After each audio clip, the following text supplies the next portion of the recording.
bahwa bertumbuh dalam penderitaan. Setiap orang ketika berjumpa dengan penderitaan hanya ada dua.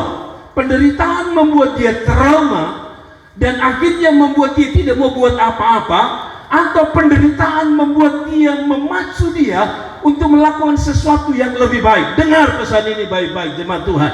Penderitaan membuat dua hal di dalam hidup kita. Satu, bisa membuat seseorang trauma untuk tidak melakukan apa-apa di dalam hidupnya, atau sebaliknya, penderitaan adalah cara dia untuk naik level, untuk berbuat sesuatu yang lebih baik bagi kehidupan dia. Maksudnya begini, saudara, orang yang gagal selalu berkata begini, aduh saya mau buat tapi beta takut gagal lagi.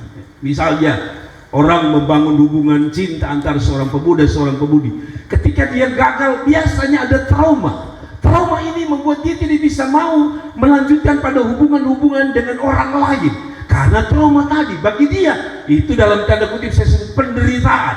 Tetapi bagi orang lain, dia akan berpikir begini, kalau sesuatu terjadi, saya hanya mau memacu saya untuk jadi lebih baik. Mungkin, kalau contoh tadi menjadi contoh kita, maka harusnya kita berpikir begini, oke, tidak apa-apa, saya putus dengan orang yang salah, tapi saya percaya saya akan benahi hidup ini dan saya akan lebih seleksi untuk memilih orang yang saya cintai.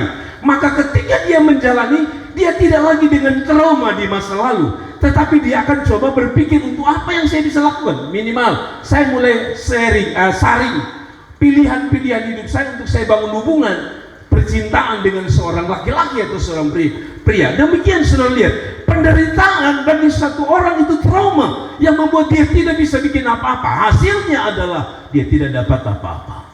Nah, Kristus, Yesus mau mengajar kepada kita, kenapa Tuhan bawa mereka di dalam doa di Getsemani. Saudara perhatikan baik-baik.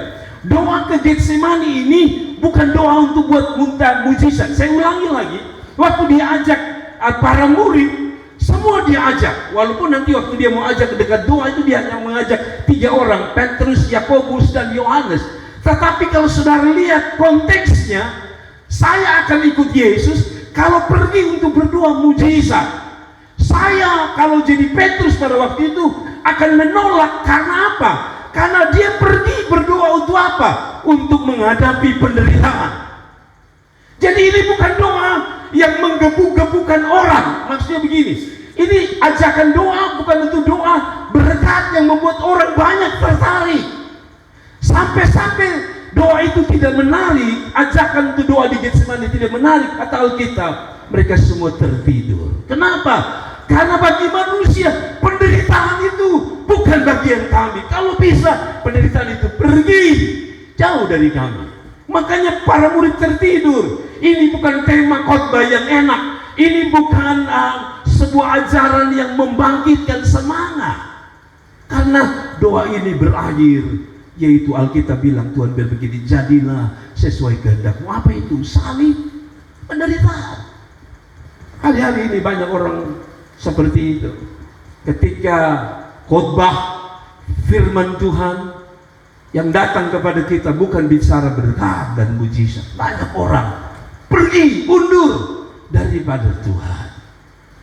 Padahal lupa bahwa Alkitab pernah bilang dalam Matius 16, siapa yang mau mengikuti aku, dia harus apa?